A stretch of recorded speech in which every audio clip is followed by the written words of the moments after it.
I'm Antoni Chan here at EULAR 2023 in Milan, and I'm reporting for Room Now. We have been looking at a lot of assessments in the field of spondyloarthritis, in particular psoriatic arthritis here at this meeting. A lot of the clinical studies and trials involve using outcome scores. One of the outcome scores that has been validated by EULAR is the PSAID 12 score, which we are using globally. But this sometimes can pose a challenge, especially in different countries where there might be language or cultural differences, where English may not always be the first widely spoken or widely used. And so in order for these trials to be standardized and outcomes to be standardized, there is a need to cut through language and also cultural barriers. And so today I'm very delighted that we are being able to have two guests here on the Room Now platform. Let me introduce our guests today. First, Dr. Nelly Ziade from St. Joseph University in Beirut, Lebanon, and also Dr. Ihsane Hmamouchi from the International University of Rabat in Morocco. And today they are in fact presenting their very nice work on this very question about the use of PSA12 and how they've been able to go through a process to translate this into Arabic and use this and validate this as well. For the reference, this is poster 1542, which is being presented here at EULAR 2023. So Nelly and Ihsane, welcome to this discussion today. And if you would like to start by telling us a little bit about the work you are doing in particular to this poster. Thank you.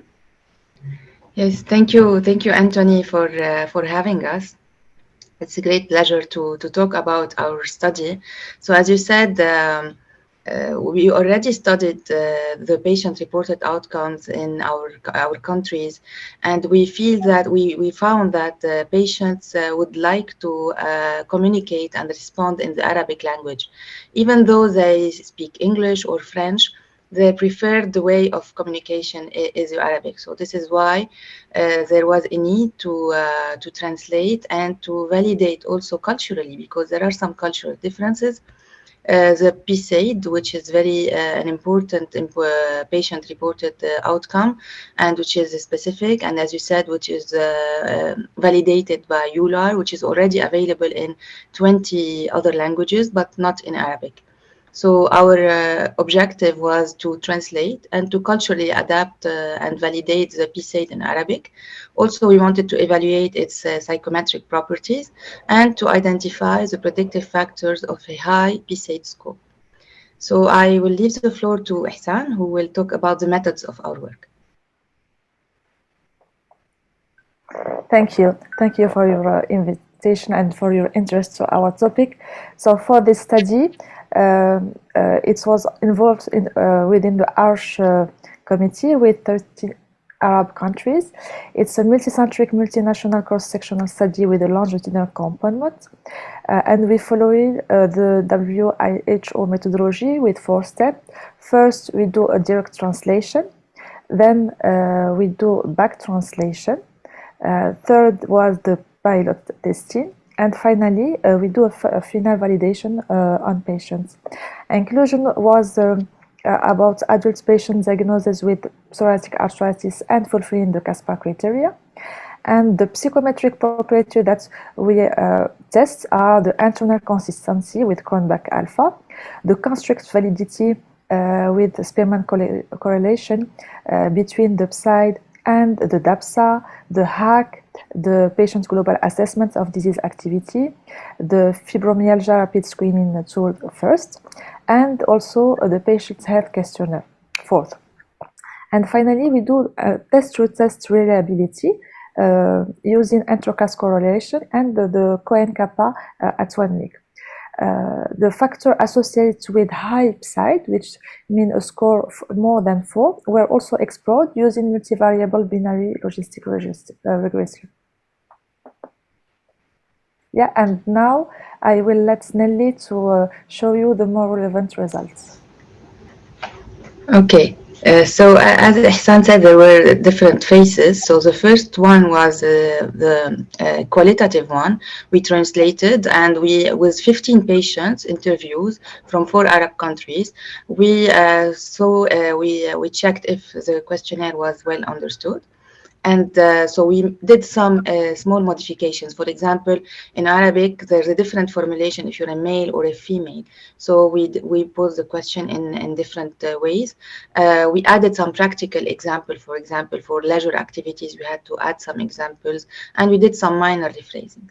So for the study of validation, we included 554 patients from 13 Arab countries. And the mean PSAID was 3.86. So the cutoff for a high PSAID is 4. And the psychometric properties were really excellent. It was a good internal consistency, a Cronbach alpha of 0.95, and a construct validity also, which was excellent for most indices. For the Spearman correlation was above 0.7 for PGA pain, PGA PSA activity, DAPSA, and the HAC. The lowest was with PGA psoriatic activity, so skin psoriatic activities. And the retest reliability was conducted on 180 patients, and it was also excellent with an ICC of 0.9 and a Cohen kappa of 0.8. Now, about the factors associated with the high PSAID, so we had 44% had a high PSAID as a cutoff of 4, and it was associated with DAPSA, with first fibromyalgia and PHQ-4 anxiety and depression after adjustment for the other variables. So I leave the conclusions to Ihsane. Thank you, Nelly.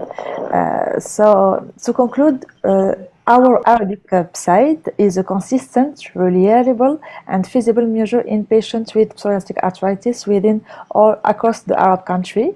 And this correlation with other PSAID-related measures appears similar to the correlation noted in other cultures and languages. So the PSAID appears to be a stable measure of impacts across culture. And these results confirm the recommendation to use the PSAID for clinical practice and research purpose in our countries. Thank you very much.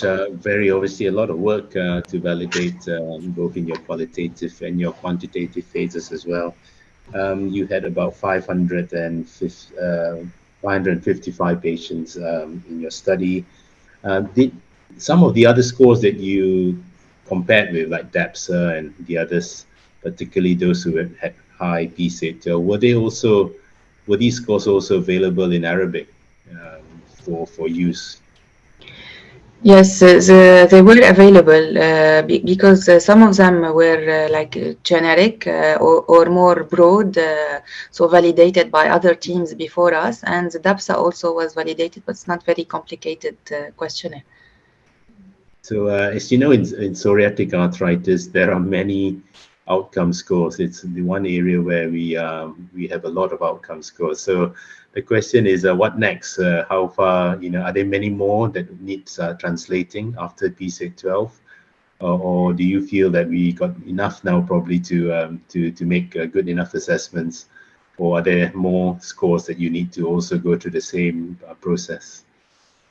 So, as we show in our study, the PSAID score has a good correlation with other outcomes like PGI pain, PGI activity, DAPSA, HAC, which means that this score could be useful to explore and evaluate the psoriatic arthritis, like that it was already done with the equipe of Lorgosec, which developed this score. So maybe it could be a good tool to englobe all the other phases of the pathology, and the future study will involve these aspects. Right. The objective is mainly two objectives. So to use it in clinical practice, for example, also for patients who are a little bit far away, and you can do like teleconsultation and really understand what's going on. And for research purposes, because we want our patients to be on the map research in the world, because now if you don't have the questionnaires and the PROs that are validated in Arabic, you cannot do the international studies or international surveys in our countries. So now that we have translated this, we can say that our patients can be on the map now of the international research and can be included in other international studies. Yeah, so you can increase the recruitment into the trials because of the access that has been made available by your translated form, which is in the past may have resulted in some people probably not wanting to take part or not being recruited. So there's certainly benefits from both a clinical perspective and also from a clinical trial perspective. Just going back to those patients who maybe had a higher PSA-12 score, do we think that in many ways the detection was better because of using this newly translated form, or do you think that the previous methodology would have probably captured it in a different way? So as we show on the poster, there is a good correlation between a previous outcome and the PSA. So maybe it show the active disease on our patients in globally same way that the other outcome. But what is interesting is that this score and using this translation keep all the different components consistency. So I hope that I asked your question. No, that's great. I think it's a very nice correlation on the graph that is available on the publication that you have of the correlation of the DAPSA and the PSA-12 going in the same direction, and I think that is a good validation of the translated form that you have used. So I think this is a really nice model. The reason why we are so interested in your work, because there will be many other countries and languages where a similar model could be used in order for us to have a kind of global outreach with a EULAR validated score, PSA-12. I'm a big fan of it. I use it myself in my clinic, but there are people in my clinic who English is not their first language, and therefore, we have 20 now. We have yours. So I think that's a really good a move to do work like this. So any closing remarks from both yourselves, Nelly and Ihsane, about your work? Okay, maybe just one word, and then give the floor for our principal investigator for this study. I think that within our Arab countries, we need to be more visible in research as a community of patients, because we need to know data on our phenotype and epitope of our psoriatic arthritis patients and other patients also. And when we do, even if it's observational study and also clinical trial, without any data on Arab or African country, we lose valuable information, and you could not do inference or extrapolate the Western data automatically to our population. So we need to do more research with a good practice using this tool with validation and translation to be more accurate and to have efficient information about our patient, which could lead us to have a better health and better improvements in daily practice. Nelly? Yes. Yes, no, I will not add much. I want to thank you, Antoni and Rumna, for having us and for always highlighting the work from our region. Because as Ihsane said, it's important to include everybody. So thank you really for highlighting our work. I think we are learning. It's a two-way process. We can learn a lot from each other, and there are certainly regional differences. Some findings may not always be easily translated or transferable to another part of the world. And therefore, the more we can do, but what we need are uniform scores, or uniform outcomes across the board, so that we have a systematic way of doing this. But there will be population differences and things like that. But that helps us to understand the nature of the condition better. And I think that is the field that we should be aspiring to. So, and you have demonstrated today a very nice example of where this type of model works well. And so I'd like to congratulate you on your poster and here at EULAR 2023. So thank you very much. Thank you. Thank you for your kind invitation. And this is EULAR 2023 here in Milan. Thank you.